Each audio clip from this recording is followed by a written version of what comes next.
Yeah, it's just been a weird start to the tour because we played Ottawa, then Montreal as the tour package, and then we went on and did our own little festival-y type show with Every Time I Die as well, and then we had the V-Fest, which was a break in the tour, and then after tonight's show, we've got a little HMV type thing, and then 2 days off. So, and then we hit North Bay. So then we're all considering that's the real start of the tour, like going out west.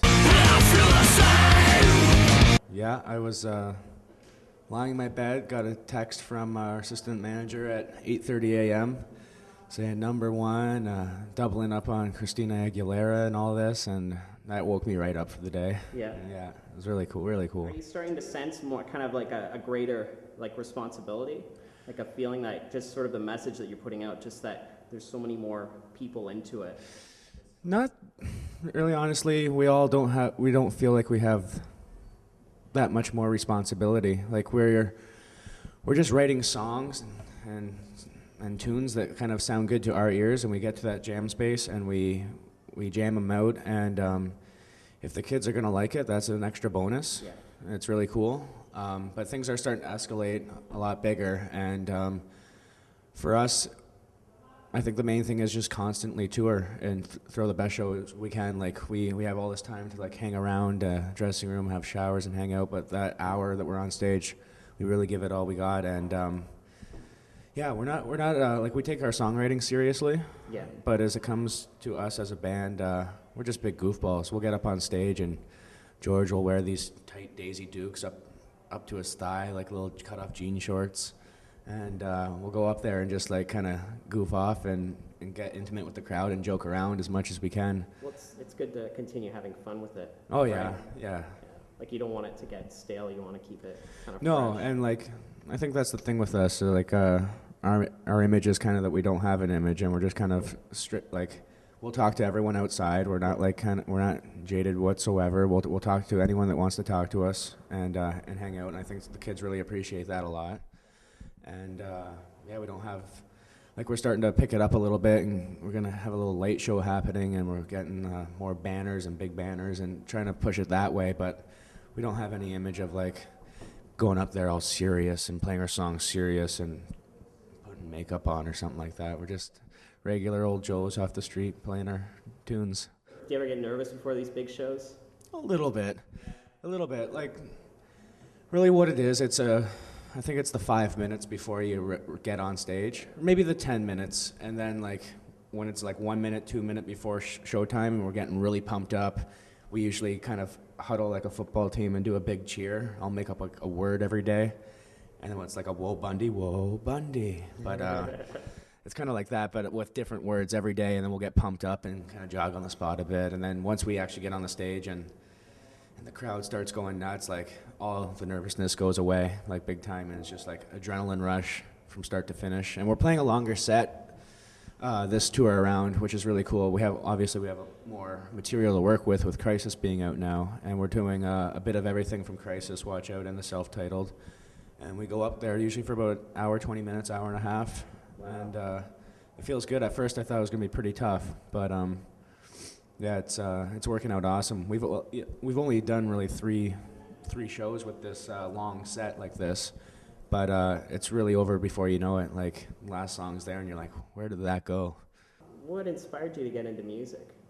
I'm pretty youngest member in the band, and I'd say maybe around the 4th or 5th grade, I was listening to some Green Day, and I would crank that in my living room and start jumping around, and then my friend at the time picked up the guitar and was taking lessons out of this guy's apartment, and I joined him. I was in the 6th grade at the time. And then I carried on with guitar lessons for about 4 years at this music store called Thorold Music in St. Catharines. Well, just outside of St. Catharines, Thorold. And I just kept with it, and then Wade and I have been in bands since about the 9th grade, but we needed a bass player, and Wade couldn't really play bass at the same time, but he could play guitar and sing at the same time. So I was just like, I'll play bass, I guess. Like I won't mind. So I just taught myself what I knew from guitar and the notes that I knew from that, and just kind of taught myself bass from what I knew from guitar. And I've just stuck with it. Been with Wade ever since, and Yeah, George was in we were all playing the St. Catharines area, all of our bands. George was playing bass in a metal band, and Dallas in like a melodic rock type band, and me and Wade were together, and he played in a band called Jersey and a whole handful of other bands before that, and we just knew each other from the scene, and then all those bands kind of dropped away for their own kind of personal reasons, and none of us had bands, and then we were just like, let's try to jam. And Wade came to my door and said, "You want to play bass in this new type thing? We're gonna have some screaming." And at the time, I was like, "I don't know what's going on with the screaming," but like we didn't have a vision. We didn't know what direction we were going in. We just really wanted to write songs. We didn't even know if we were gonna play live shows at all. We were just like, let's write some music and see what happens. And then things got really awesome. It was funny, after the Much on Demand performance and interviews we were doing like a week or two ago. We were doing the signing at the store next door, and this sweet little girl came up, and she was pretty young, and she was with her mom and maybe an older friend.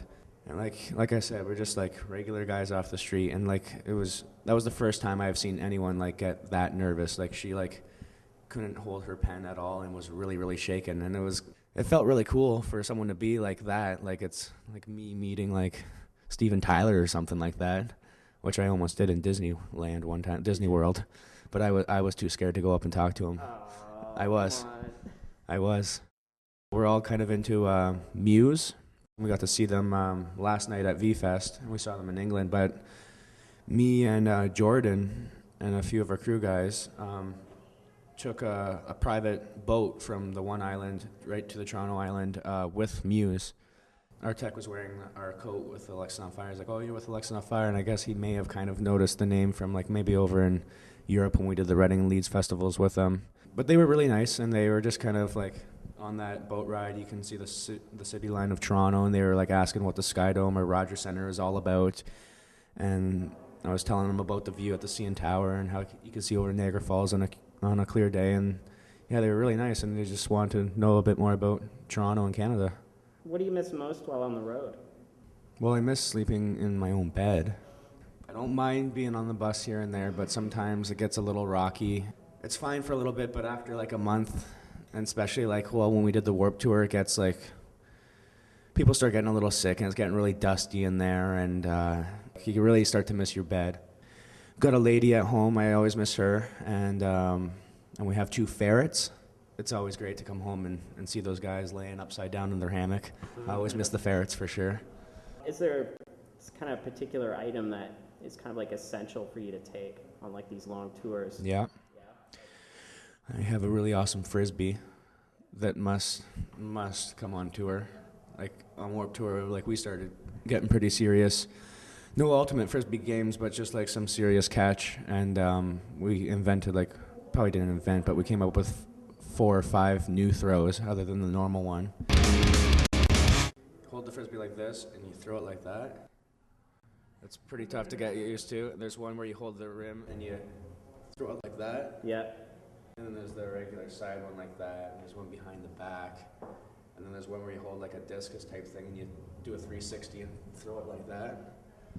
So we got pretty crazy with the frisbee. And on a tour like this, where we're going to be in parking lots that have space, we bring hockey net and like 15 sticks and full goalie equipment and mask and a couple road hockey balls, and we bring all that and usually play like half-court pick-me-up games type thing with like all the other bands on tour. It's always a blast.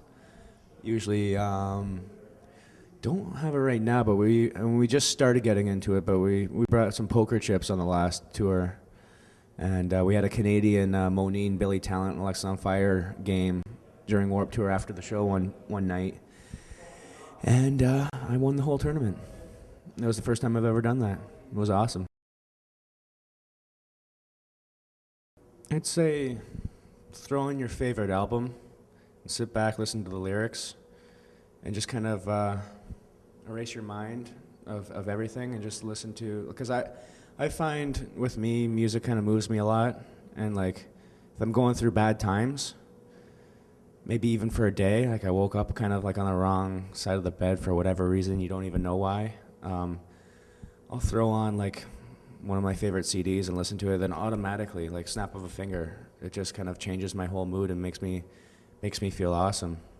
If you could be a superhero, what superpower would you have? Superpower? Yes. The ability to fly, I think.